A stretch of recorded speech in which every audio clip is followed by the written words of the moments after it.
Okay. Welcome, Drink with James, episode 85.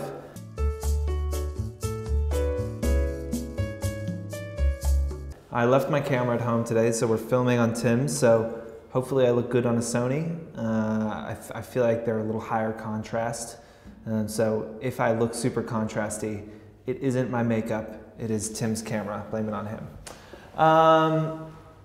Look, back in the office this week. You guys know I was skiing last week. Happy to be back home. What am I talking about? Oh, so happy to be back home. We have a For You tomorrow that like sold out like we were the fucking Rolling Stones. Like we sent an RSVP out. I think we sold out in what, 90 minutes, 120 people. Coming to the office tomorrow. We're talking about the state of influencer marketing. We are going to try and record the audio and at least put it on as a podcast. So if you don't want to look at me, that's your choice. You don't have to. You can also just download our podcasts. Tim will throw a link up there, or you can just search for Fohrcast, F-O-H-R cast, and all the Drink with James episodes, just the audio, are in there as podcasts as well. So you can road trip and bring me along with you, because I personally probably wouldn't want to go on your road trip, just because I'm not like a good road tripper. I'm not a good passenger in general. I don't like to be in the passenger seat of the car. I would rather drive, or I could sit in the back and be chauffeured, but sitting like shotgun while somebody else drives is not appealing to me. Moving on, something I've been thinking about, and I was kind of going back and forth with the team this week on, is the trend with influencers to post a screenshot of their feed with like an emoji over their most recent post and a thing that says new post. I find this practice to be lazy, boring, and desperate. Now, I know you may be watching this now saying, well, the algorithm is screwing me over, nobody's seeing my post, and this is a way for me to tell my audience that I have a new post. Okay, I totally understand that, and I'm not saying that alerting your audience to the fact that you've posted a new piece of content is a bad idea or is tragic in itself, but just posting a photo of your feed, covering the one photo and saying new post, that doesn't do anything for the people who follow you. Well, I guess it alerts them to a new post, but it's adding no other value. I think there are ways to push people to your feed to look at the new post and to comment on it, whatever it might be, without trying to like trick them. So a couple of just quick examples of people I've seen do interesting things. Alice Gow, who I'm sure most of you follow, recently, she zoomed way in on the photo, and like it was a photo of if you go to her feed, maybe Tim can put the link up, but if you go to her feed, there's a photo of like sparkling water, and it's like catching the sun in like a William Eggleston moment, kind of. Is that a William Eggleston photo? The photo of the like sparkling water on the airplane that's very famous? I don't know. Maybe, I don't know. I think it is, but you guys can correct me if I'm wrong, I'm sure you will.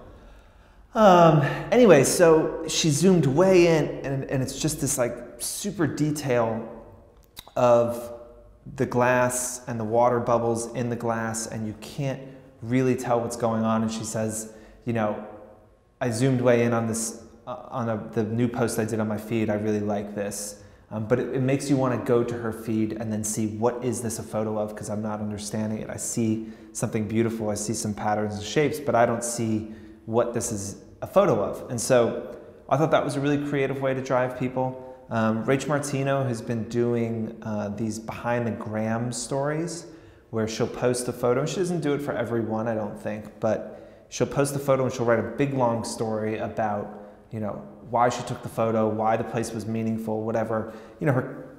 It's not the caption of the photo, which maybe it's a sponsored post, maybe it's something else that, or it's just a shorter comment, but it's a story about how the photo got taken, why it got taken there, something funny that happened while she was taking that photo.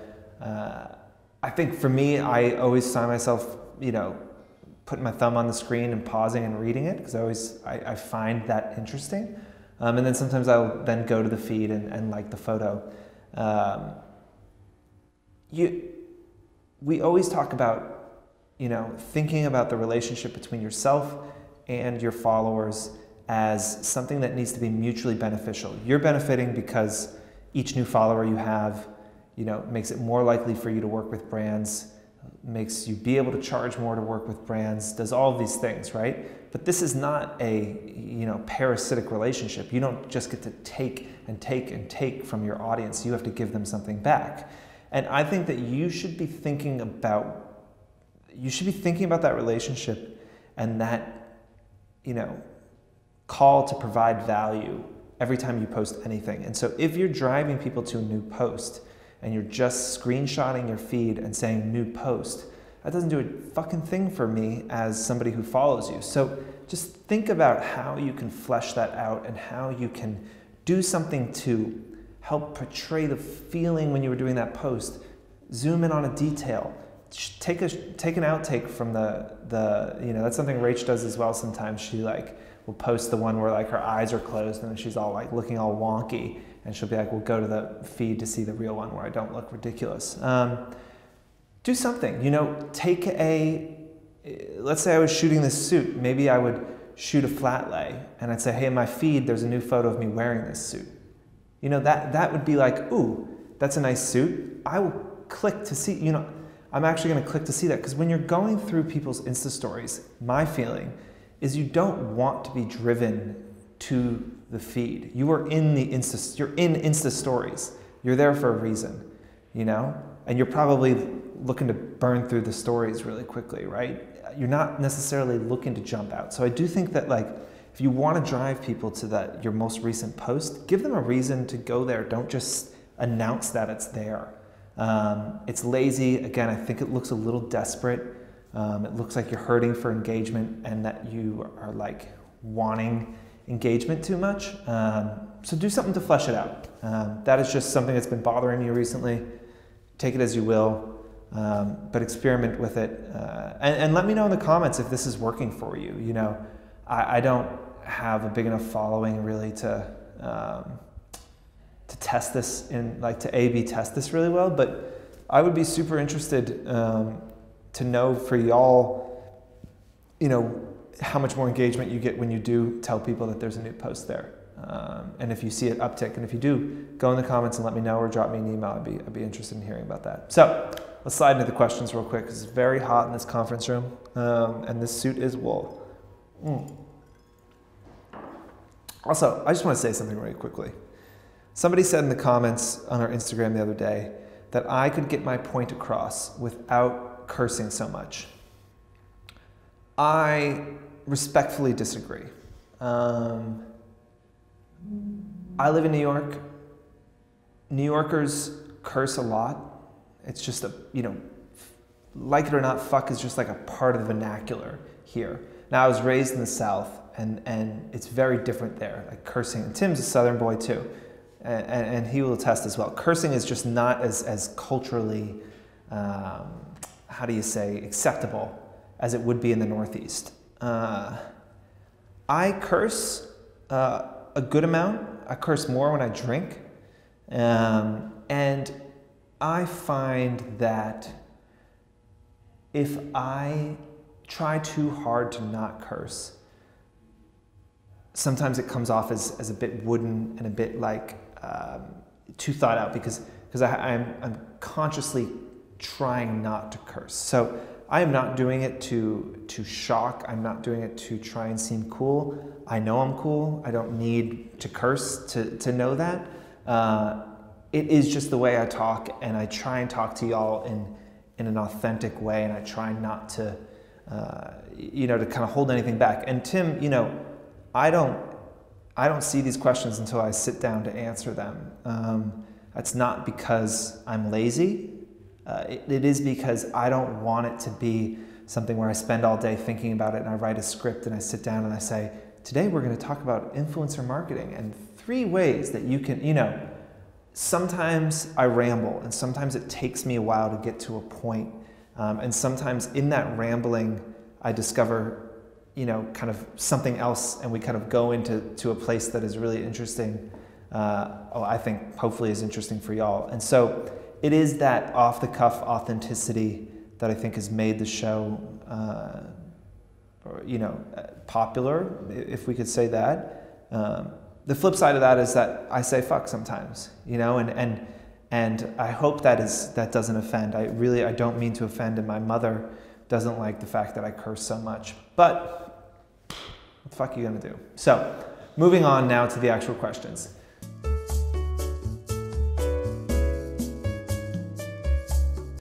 Do I think investing in a photographer is a good idea if you're a fashion influencer blogger? Long story short, yes. Furthering that, I don't think you need to start early. I think what I see with a lot of influencers is they are taking each other's photos, and this is even when they get fairly big. I mean, talking about Rachel Martino, I think she and Noelle take each other's photos a lot. I think that as an influencer, the visual arts is part of the language you have to speak. I think that learning to use a camera is a lifelong skill that is worth learning. So I think no matter what, you should learn how to use a camera, understand what aperture is, understand shutter speed and ISO, understand how to get certain things out of your camera that you want. Because the best influencers I know, that I have taken their photo, and I am a better photographer than every style blogger I've ever met in my entire life. I can just say that. I know I am.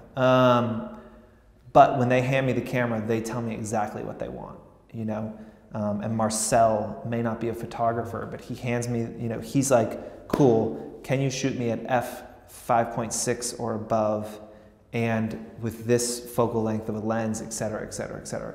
Marcel knows exactly what he wants because he knows his way around a camera.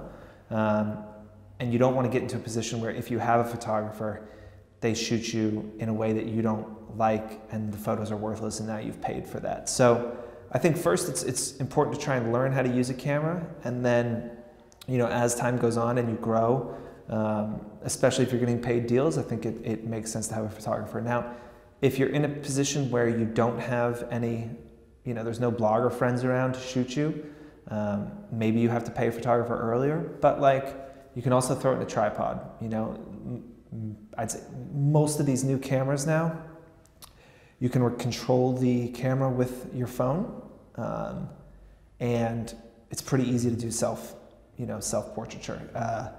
Go look at Jamie Beck, Ann Street Studio, who we've interviewed, who's amazing. Most of the stuff on her feed, she shot of herself. Now, Jamie's a genius, which, I can't say for myself, but, and you're not gonna get the results she has, but you can also shoot yourself. You don't necessarily need a photographer. So.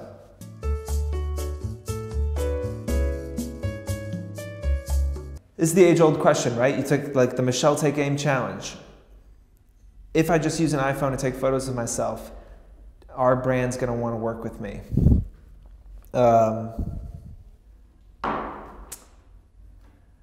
Michelle, Michelle's following has grown the way it has not because she takes iPhone photos. That actually has nothing to do with why she has a big following. She could take the exact same photos she takes with a professional camera and she would be just as big. It's the idea, it's the philosophy for her behind taking iPhone photos. It's about capturing real, relatable moments. And for Michelle, it's about having great style. Michelle has a following because of her style, not because of her photos. She's not a photographer. She's never claimed to be. She's a style blogger. She has great style. So the way that you capture that style is less important than having it. There are other photographers. Alice Gow is a good example who we talked about. Alice has great style. She also has really great taste in interiors. She's also, a great photographer and creative director, and she does all of these different things. So, Alice has photos with her in it, that are taken with a professional camera. She also has photos of fucking glasses of water on her feed that are getting thousands and thousands of likes. Alice is out there capturing beauty the way that she sees it, you know, and she has an aesthetic, and she is kind of bringing that aesthetic to the world. People follow her for her aesthetic and her viewpoint, not necessarily her style, right? And so it would be harder for her probably to portray that aesthetic with an iPhone. So I think it depends on where your strength lies. And, you know, I did the Michelle Take Aim Challenge. It worked really well for me. Again, it wasn't about the camera. It was about taking a photo of yourself every day while you look at the camera and smile, because people want to see you, you know? And so I've since taken some photos of myself in a, you know, Take Aim Challenge style with a professional camera, and they did much better than the iPhone photos. I don't think that you get points for having shitty quality photos. I think that you can lose points for potentially not seeming authentic or in the moment or being too editorial if that's not why people are following you. There's this thing that style bloggers do when they get a following and all of a sudden they think they're Vogue, you know? And they start saying, I'm gonna shoot these enormous editorials, and I wanna start bringing, you know, couture like level dressing into my blog, and I want to create this fantasy land that made me fall in love with fashion. But that's not why you have a following. People are following you because you can like pair Old Navy with your Gucci fucking slippers that you bought, and like that's why people follow you. So no shit, they don't like your editorial photos, because who cares? I think it's important to know what you do well, where your value is, and stick to that. And the way that you document it isn't really that important. But as your following grows, don't kid yourself in thinking that you're Vogue if you're not. You know, look at someone like Beyond the Mag, right? Sophie, we love her. She is massively creative, and you know, she doesn't post all that often, but when she does, it is highly conceptual, and the things that she produces are really beautiful and they're complex, and that makes sense for her, you know? And it wouldn't make sense for her to just take iPhone photos of herself, because that's just not where her value lies. So understand that and understand your place, and I think play to your strengths is important.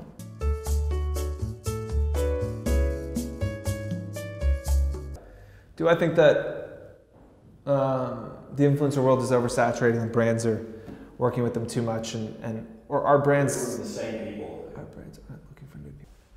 Look, in the last year, we have had 18,000 or so influencers sign up for Fohr.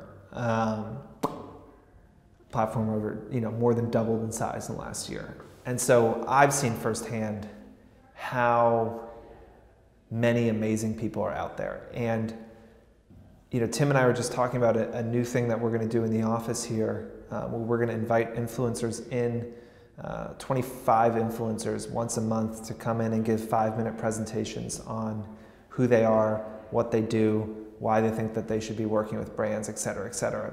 That is because even with what I think is the most powerful technology in the industry, it's really hard to find new people all the time, because there are so many influencers. You know, there is so much choice out there, and it's hard to know who you should be working with. That is a lot of the way that Fohr makes our money, is helping brands make that decision of who they should work with.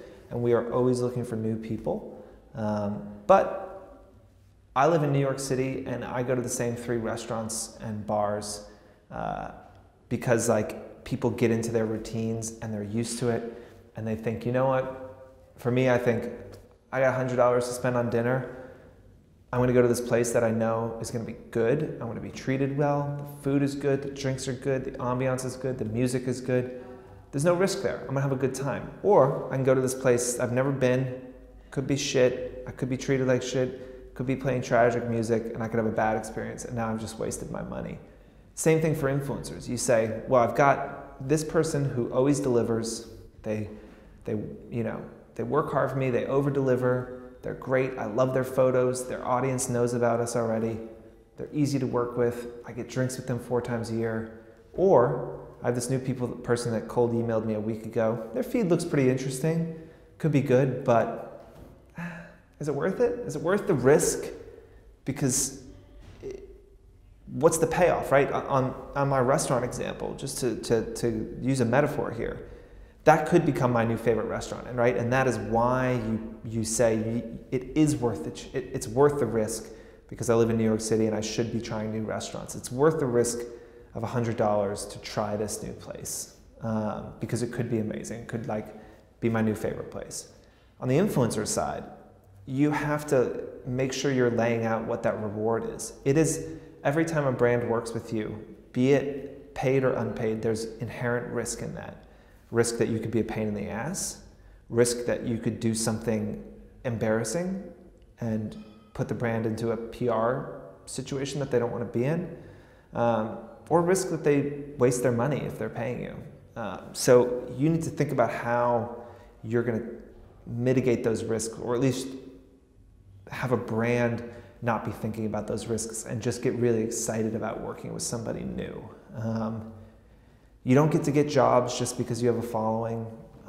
You don't get to get free hotel rooms because you have 50,000 followers. Like, you are owed nothing in this world. I talked to this guy recently, a good family friend of ours, and he was a Jesuit priest when he was young. And when he was in school, the brothers that were teaching him used to say, "You're owed nothing except a Christian burial in this life," which I thought was kind of funny and very Jesuit of them. But it is true, you're owed nothing, and you reaching out to a brand, if you have 5,000 or 500,000 followers, does not mean that they owe you anything. And just like in a courtroom, the burden of proof is on the state to prove that someone is guilty. The burden of proof is on you to prove that you're worth giving money to, or you're worth working with. And I'm answering this question in a circuitous way, I think, but there is always room for someone new. You just have to be interesting enough to get people's attention. And it's not about the numbers.